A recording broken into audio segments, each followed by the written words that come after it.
Unang-una, siyempre yung greetings ko sa viewers ng Mag-Agri tayo. Dito sa 3-day affair na ito ng National Agriculture and Fisheries Technology Forum ng DA-BAR, you will see here yung projects or products, technology supported by the Bureau of Agricultural Research. Sa ating mga televiewers, magandang umaga po. Ito pong ating event ngayon is panglabing-isa po nating Technology Forum and Product Exhibition featuring technologies from the agriculture and fishery sector. Ito po ay sinimula natin noong 2006. Every year po, ginagawa po natin ito to showcase yung mga technology na na-develop natin na magagamit ng mga farmers and fisher folks kung saan sila ay magkakaroon ng value adding sa kanilang mga produkto. Ang mga teknolohiya pong ito ay na-develop ng ating mga researchers from the DA Regional Field Offices, BIFAR, ang state universities and colleges, DA agencies, and the private sector. We have 93 exhibitors at dito ay makikita ninyo yung iba-ibang produkto hindi lang sa crops and livestock but even fisheries sector.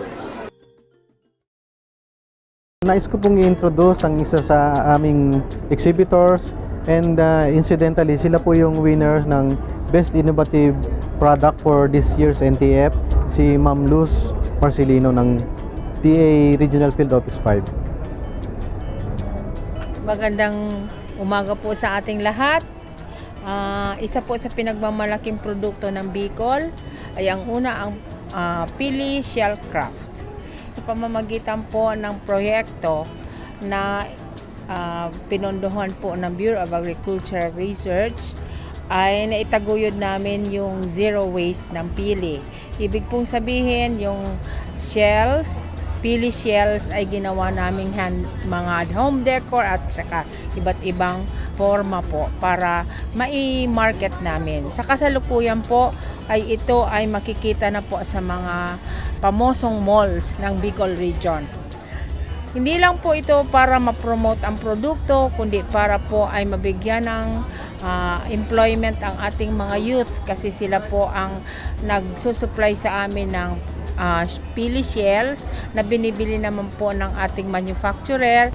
So, dahil po sa pondo na ilinagak ng BAR, ay ito po ay marirefine namin ang aming proseso at saka magkakaroon po kami ng isang produkto na pwede po nating ipasok sa world market. Miss Luz, discuss mo rin sa kanila yung pinanalunan nyo na best innovative product, yung batuan powder. Okay po. Ang batuan po ay isang uri ng halaman na talagang abundant po sa mga provinces ng Masbate, Sorsogon, and Albay. Ito po ay hindi binibigyan pansin, sa katunayan po ay lumalaglag nito sa lupa at hindi nila binibigyan ng importansya dahil akala nila kung ano lang yan. Sa pamamagitan din po ng isang proyekto na na-approve ng BAR, nakabuo po kami ng 3 produkto galing sa batuan. Ang una po ay ang batuan concentrate na pwede pong gawing juice o kaya pang timpla sa ating mga isda at saka sa karne. Ito naman pong batuan sinanglay mix ay dahil po sa ang Bicolano ay mahilig sa ginataang isda at saka ginataang gulay na kailangan rin po ang pang-asim. So instead na gagamitin po natin ang tamarin o kaya ang lemons, ay ito po dahil yun pong mga ganong klaseng halaman ay talaga pong mahal sa market at saka seasonal pa po sila.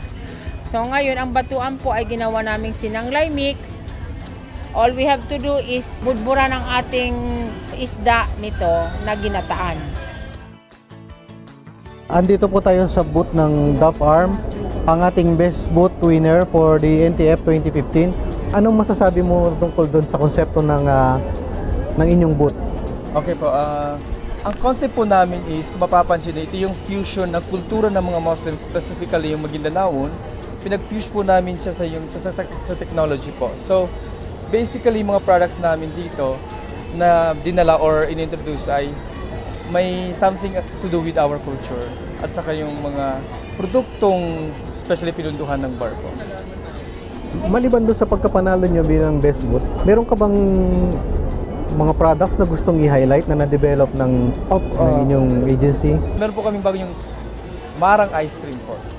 Doon po sa amin sa Maguindanao, sobra-sobra po yung production ng Marang. And nagiging problema po namin dito is, ang consumption po ng Marang ay as raw lang po siya. Then after that, wala na. So, after yung peak, after po ng season ng Marang, ang daming nasisira. So, naisip namin na why not gumawa ng Marang Ice Cream? Nais ko pong ipakilala ang ating third best booth winner, ang Region 4A sa pangunguna ni Ma'am Digna Narbacan. Itong konsepto ng aming booth ay galing sa rice product na tinatawag na keeping.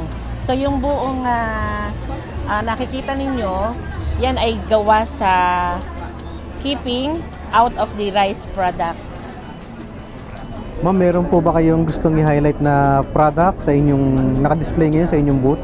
Actually, ang gusto naming i-highlight ay itong Champorado Adlay kasi ito ang aming champion product out of the project funded by BAR, which is enhancing the promotion of Adlay. Ang Adlay ay isa sa mga itinuturing na other crop na kamag-anak ng palay at corn. So, dahil nga doon sa project ng BAR na inintroduce noong 2010, ang Calabarzon ay isa sa mga pilot regions na nagtanim, nag-seed produce, and eventually ay nagkaroon ng product development ng Adlay. Ma'am, marami rin po pala kayong na-develop ng mga wines. Baka meron kayong gustong pakilala sa kanilang bago? Okay, itong wine namang ito na Lipote, ito ay product din ng isang project namin with BAR, which is on the utilization of underutilized fruits. So, consider siya as one of the indigenous fruits ng not only in Calabarzon. Andito po tayo sa booth ng isa sa ating mga exhibitors from the Regional Field Office number 2. So ipapakilala ko sa inyo ang aming bagong product sa Region 2. Ito po ang tinatawag na Pinoy Gourmix. Ito po ay veggie and protein rich smart food.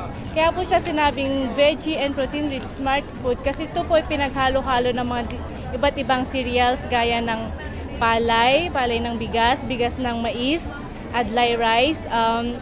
Meron din po siyang TVP soybean, munggo powder, at yung vegetable po is meron po siyang malunggay powder at ginger turmeric. So sa isang pakete po na ito, nandito na po lahat ng kailangan. Parang complete food na po ito. Lahat na po ng mga school sa feeding program sa Isabela, sir, ito na po yung ginagamit. Maliban sa Gourmix, meron din po kaming Peanut Magic. Actually, kaya po siya magic is, yung magic is market or at least attractive to growers and investment competitive. Ito po yung produkto ng mga iba-ibang women association sa Region 2. Maliban po sa mag-produce lang po sila ng ng raw materials para po mas dumami yung income nila. Nag-produce na din po sila ng peanut magic. Yes po, as value added. Nais ko rin pong ipakilala ang isa po sa aming project proponent lalo na po ito ang expert namin sa biofuels to discuss our project on biomass, si Vice Chancellor Lex Dimafelis ng UP Los Baños. Ang ating bagong project ngayon is on the evaluation ng palm oil for as a complementary feedstock for biodiesel production. As planned, magkaroon tayo ng increase in biodiesel blending, and in 2030 magkaroon tayo ng problema sa feedstock if totally will be dependent on coconut oil.